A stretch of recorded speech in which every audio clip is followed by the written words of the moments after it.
Nos antennes de la RTNC. Mesdames et messieurs, bonsoir et merci de nous recevoir dans vos maisons, dans vos salons, partout où vous êtes. Si vous nous rejoignez, soyez le bienvenu. Le président de la République, Félix-Antoine Tshisekedi, commandant suprême de forces armées et de la police nationale congolaise, vient de signer une série des ordonnances portant nomination des officiers supérieurs de forces armées de la République démocratique du Congo et des commissaires divisionnaires au sein de la police nationale congolaise. Vous suivrez l'intégralité de ces ordonnances après ce journal. Le milieu rural en RDC seront désormais éclairés parce qu'elle s'est engagée résolument sur la voie. Hier déjà, le premier poteau d'éclairage public venait d'être placé et inauguré par un télé par le président de la République, Félix-Antoine Tshisekedi. C'est un projet porté par l'Agence nationale d'électrification et services énergétiques. Patrick Moukoui pour le reportage. Mwinda Epela, c'est dans le cadre du projet pilote d'éclairage public que le chef de l'État, Félix-Antoine Tshisekedi Tshilombo, est descendu ce vendredi-ci ou en fin de soirée à Njili Brasserie, au quartier Mikondo, dans la commune de Lantsele, afin de se rendre compte de la concrétisation de ses premiers projets pilotes dans le cadre de l'électrification des milieux ruraux et périurbains.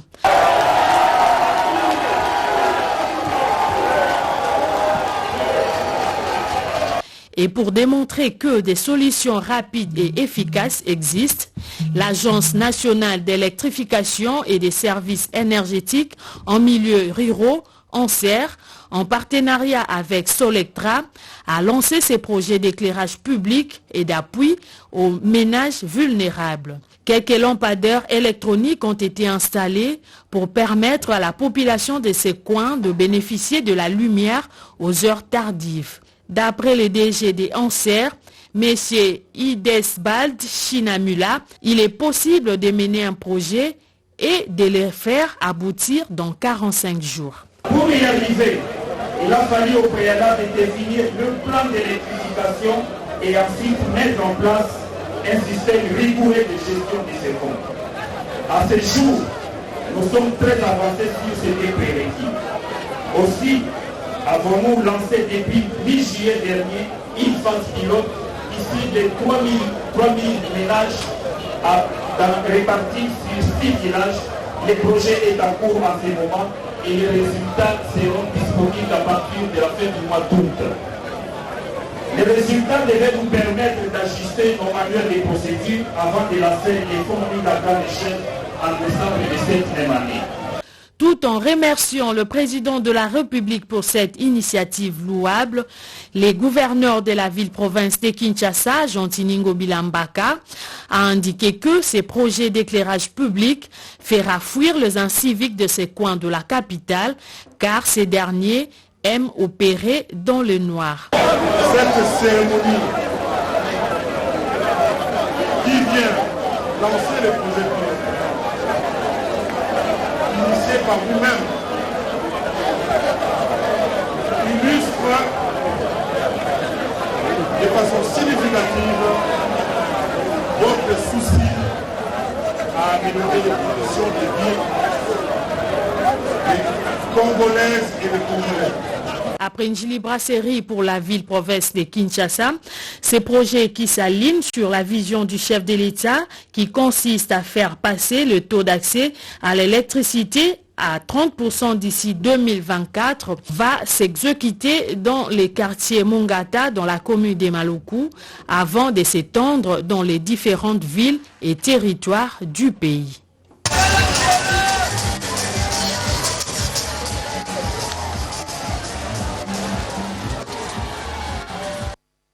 Merci à Panzou pour ce reportage. La délégation de l'Organisation internationale de la francophonie est en séjour dans la capitale congolaise pour l'évaluation de préparatifs de Jeux de la francophonie qui se tiendront à Kinshasa en 2022. Ils ont été reçus par le chef de l'État. Les préparatifs de la tenue à Kinshasa en RDC des Jeux de la francophonie étaient au menu de cette audience que le président de la République, Félix Antoine Tshisekedi Tshilombo, a accordée à la délégation de l'Organisation internationale de la francophonie conduite par M. Monpetit, son administrateur en mission d'évaluation à Kinshasa. Ce dernier était conduit auprès du chef de l'État par M. Christophe Lutundula et Mme Tchomba Machik, respectivement vice-premier ministre, ministre des Affaires étrangères et représentante spéciale du chef de l'État à la francophonie.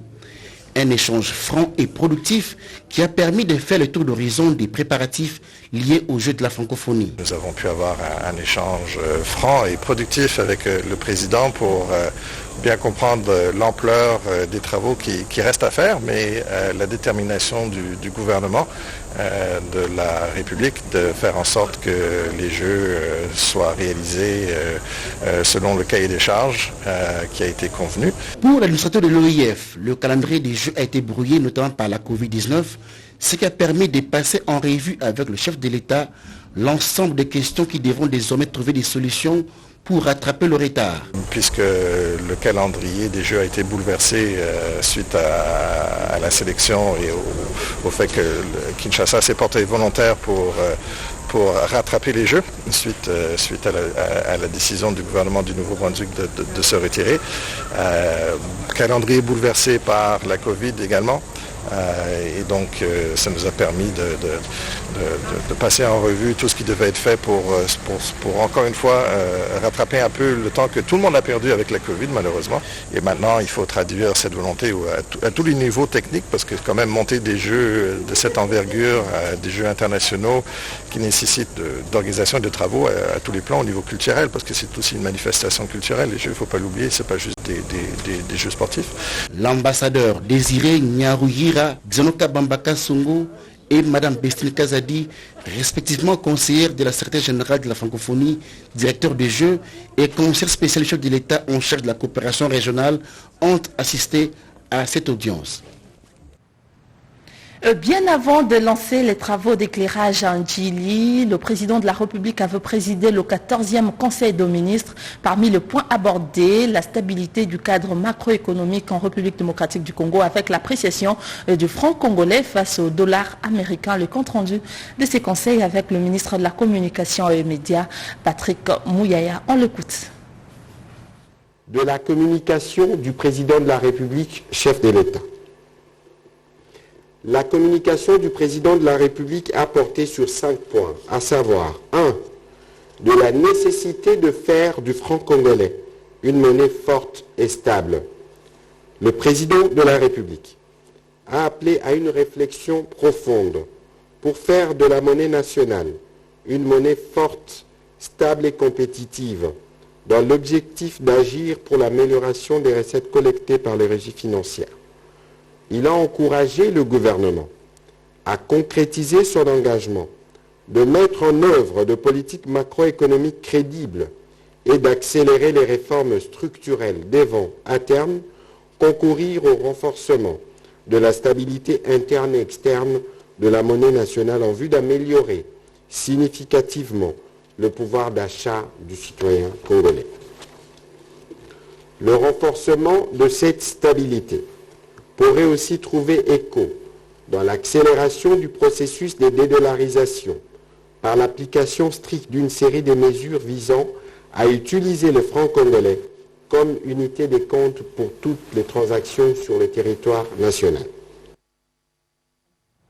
La courbe de la 3e vague de la Covid-19 tend vers le bas en RDC. Le comité multisectoriel de la riposte a évalué la gestion de cette maladie avec le Premier ministre Jean-Michel Samalou Kondé. Le ministre de la Santé Jean-Jacques Mbungani était de la partie, nous dit Pati Tondouango.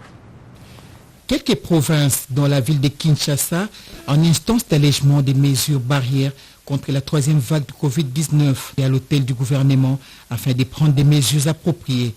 Il était important de revoir toutes les mesures qui ont été prises. Dès lors que nous avons constaté qu'il y a une baisse sensible des cas Covid sur l'étendue du territoire, surtout dans la ville-province de Kinshasa, avec quelques hausses en province, au Katanga, au Nord Kivu, au Sud Kivu et au Galaba, il était important de voir qu'est-ce qu'il faut faire dans les jours à venir. Plusieurs experts ont donné des avis en lien avec cette baisse de circulation de virus dans notre pays.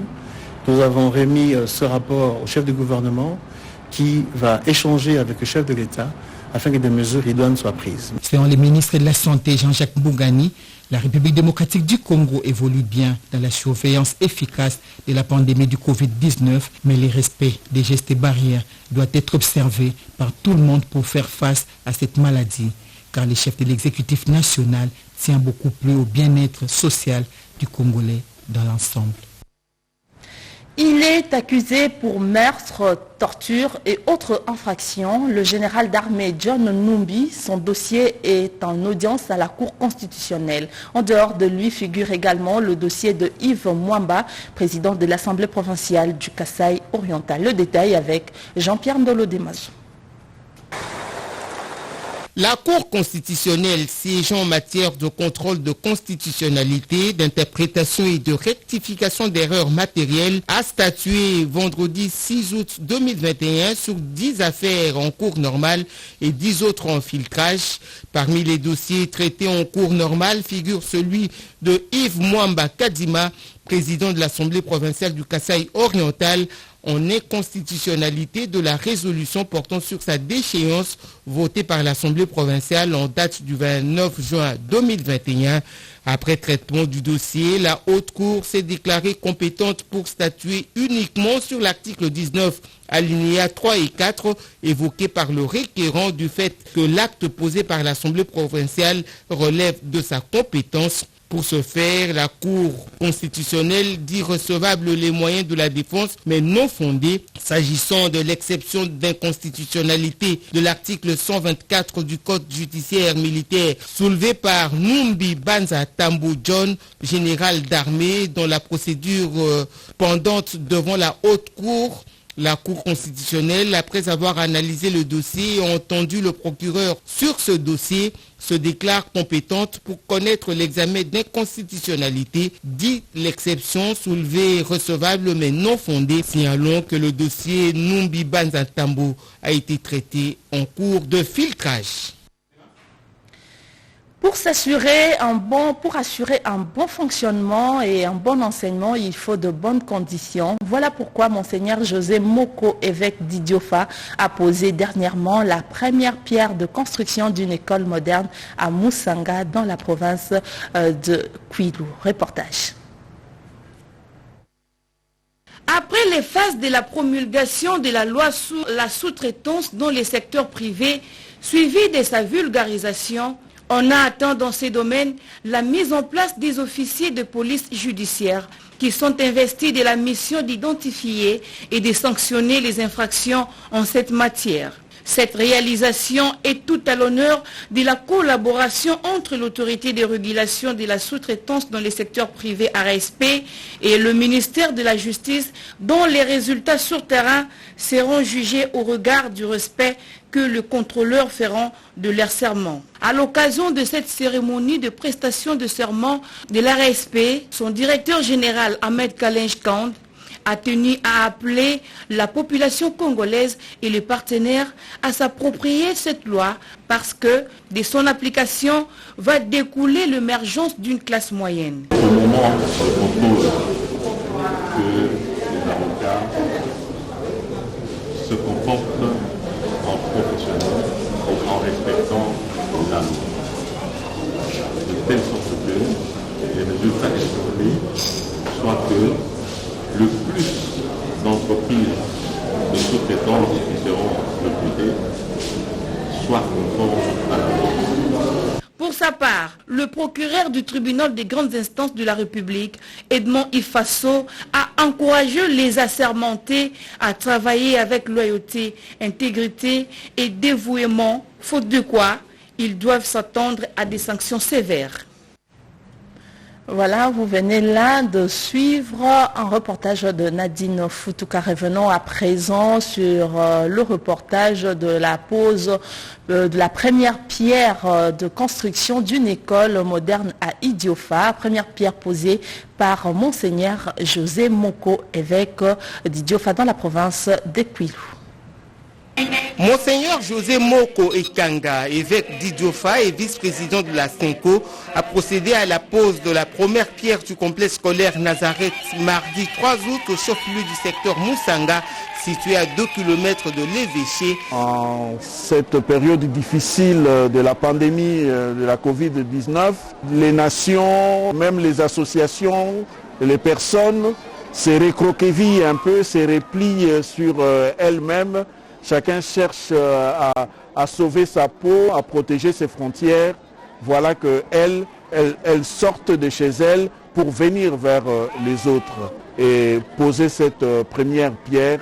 Ma prière est que le Seigneur puisse donner des moyens aux femmes pour bousculer leurs partenaires, les hommes, afin que dans une parité qualitative, elles puissent apporter leur pierre, leur contribution à la construction de notre nation. L'administrateur du territoire a salué les actions de Monseigneur dans son territoire. Madame Céline Ndiang, représentante du questeur du Sénat Idaki Dimba Nzumba, a mobilisé un appui matériel important, dont 100 tôles pour les écoles de cette partie du pays. Une cérémonie qui s'est déroulée en présence du chef de terre Moussanga, du chef de village, des notables et des mamans de la contrée. Selon le chef de terre, c'est pour la première fois depuis l'existence du secteur que l'évêque concrétise une telle action. Encore des infrastructures dans ces journaux. L'Office de route a entamé les travaux de construction des anti-érosifs à Mouénédite où nous sommes à Lomami. Malheureusement, le travaux avance à pas de tortue. La population sollicite l'intervention des autorités. Reportage.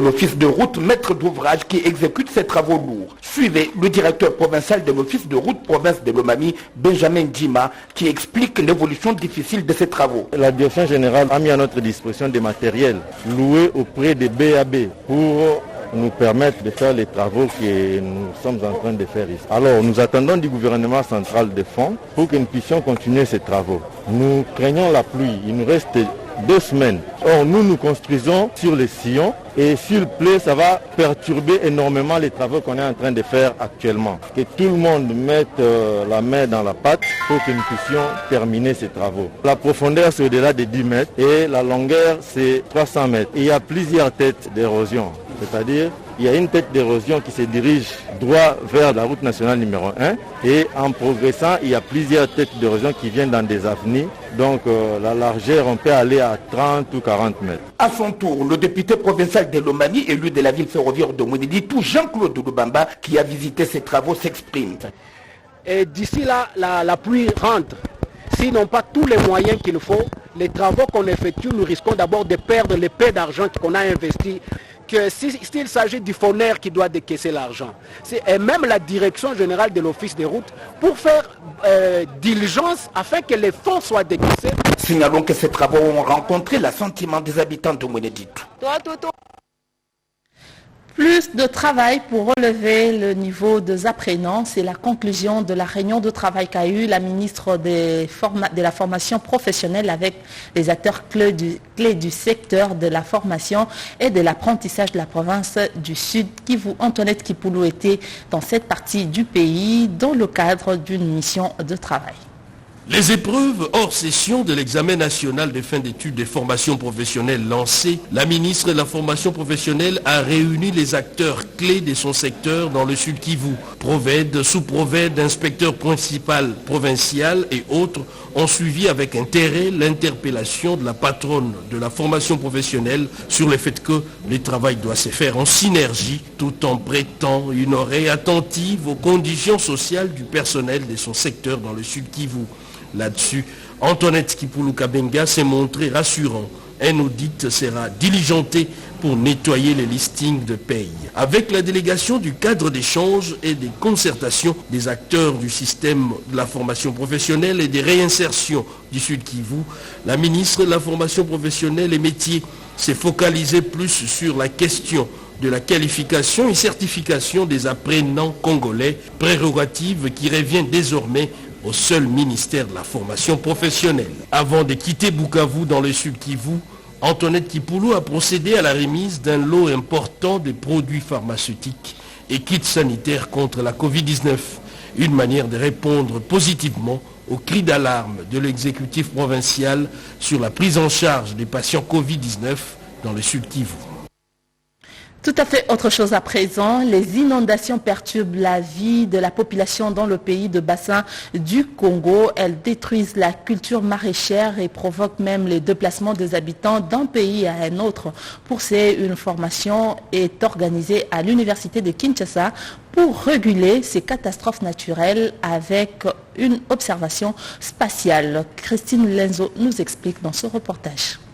La plupart des grandes villes du bassin du Congo se situent le long du fleuve Congo et ses affluents, faisant que de toutes les catastrophes naturelles, les inondations sont les plus récurrentes et perturbent la vie des habitants. C'est pour appuyer la prise de décision, des prévisions et de gestion des risques d'inondation que l'ECREVAC, Centre de recherche en ressources en eau du bassin du Congo, partenaire de la SICOS dans le cadre du projet GMS Africa, organise cette formation des formateurs sur l'application des techniques d'observation spatiale à la cartographie et l'évaluation des risques d'inondation. Près de 3 semaines, les apprenants vont devoir renforcer leur capacité à l'utilisation de ces applications d'observation spatiale qui permet de prévoir et de réduire les risques d'inondation nécessaires en vue d'améliorer la résilience des communautés dans les bassins. Cette formation qui est un élément important qui doit nous permettre de créer une masse critique dans notre région pour toutes ces questions de la gestion intégrée des ressources en eau, la thématique que gère notre consortium, mais aussi avec d'autres thématiques gérées par d'autres partenaires. Il est important que nous puissions avoir des capacités nécessaires en termes d'information technique, scientifique et aussi en termes d'institutions pour pouvoir faire face à ces défis du siècle. Notez cependant que suite aux exigences sanitaires de la Covid-19, cette formation se tient en ligne. Les séances en présentiel à l'université de Kinshasa se feront en nombre réduit. Au Sud Kivu, restons-y, la société civile, les églises et structures de la province ont décidé de la cessation immédiate des hostilités et de renforcement de l'autorité de l'État dans cette partie du pays. C'était au cours de l'atelier sur le retour de la confiance citoyenne et la sécurité publique clôturé hier. Pendant 3 jours, à la recherche de voies et moyens pouvant permettre le retour de la confiance citoyenne et la sécurité publique régalienne au Sud Kivu, les membres de la société civile de cette province et les cadres des institutions de l'État central concernés par cette question ont convenu de tout mettre en œuvre en vue de la création d'un espace de confiance d'ici fin décembre 2021. C'était au cours de la cérémonie de clôture de ces assises présidée par le président de la Commission Défense et Sécurité de l'Assemblée nationale, Bertin Mobonzi, en présence de la chef de la MONUSCO, Bintou Keïta. Quant au président du bureau de coordination de la société civile du Sud Kivu, Adrien Zawadi, il a mis un accent particulier sur 4 thématiques considérées comme principale articulation de ces assises. Il s'agit de la cessation des hostilités, la sensibilisation, restitution par les représentations mixtes multicommunautaires et par l'État central, provincial, local, le désarmement, démobilisation, réinsertion communautaire et stabilisation, orientation à recommander sur la même période. Et enfin, les urgences humanitaires. Là, il s'agit de la saison culturelle et l'appui au retour des déplacés. Le professionnel de la santé était en formation et Constance Mananga nous dit exactement de quoi il s'agit dans ce reportage. Depuis l'avènement de la pandémie à coronavirus, d'autres maladies semblent être oubliées. Tel est le cas de la tuberculose, une maladie infectieuse, contagieuse mais guérissable. Selon les experts de la coordination provinciale de lutte contre la tuberculose CPLT, près de 9 millions de personnes sont contaminées. Les enfants représentent environ un demi-million, surtout ceux qui sont malnutris, infectés par le VIH, ou qui n'ont pas été vaccinés au BCG et les moins de 3 ans. Pour faire face à ces différents défis, les professionnels des médias, sous-groupes de leaders d'opinion à large échelle, sont en formation sur la tuberculose pédiatrique. Il y a les enfants qui continuent toujours à souffrir, même à perdre des vies à cause du manque de la bonne information. Il faut former les journalistes pour nous aider à amener la bonne information dans la population générale, les groupes spécifiques et les décideurs politiques à travers la sensibilisation communautaire dans les médias et assurer aussi les plaidoyers auprès des décideurs politiques, des bailleurs et des groupes spécifiques qui sont très engagés sur le terrain pour lutter contre la tuberculose chez l'enfant. Cette formation de 2 jours est organisée dans le cadre du projet CapTV en collaboration avec le programme national de lutte contre la tuberculose assuré par la Fondation Elisabeth Glaser. Si vous êtes abonné de la Régie des eaux, sachez que cette entreprise procède au recensement forcé de ses créances du mois d'août. C'était à l'issue de l'évaluation de recettes réalisée du mois de juillet 2021. Serge Mata nous en dit un peu plus. Au total, ils sont 26 secteurs sur 50 la direction provinciale à avoir atteint leur cible et côté d'excellents, dont 4 secteurs avec compensation. D'autres secteurs ayant réalisé 80% à 99% de la cible ont été cotés des très bons. À cela s'ajoute ceux ayant réalisé 70% à 79% de la cible côté des bons et d'assez bons. Par rapport à la cible des recettes, un secteur sur 50 a atteint 3 fois de suite sa cible. Il a bénéficié d'une prime d'encouragement égale au quart de 70% de la rémunération barémique de chaque compétiteur. Il s'agit de mots là. Mais ce sont seulement des stratégies. Nous sommes même en train de poursuivre les abonnés qui sont coupés. On négocie un paiement moyennant 30% du montant total.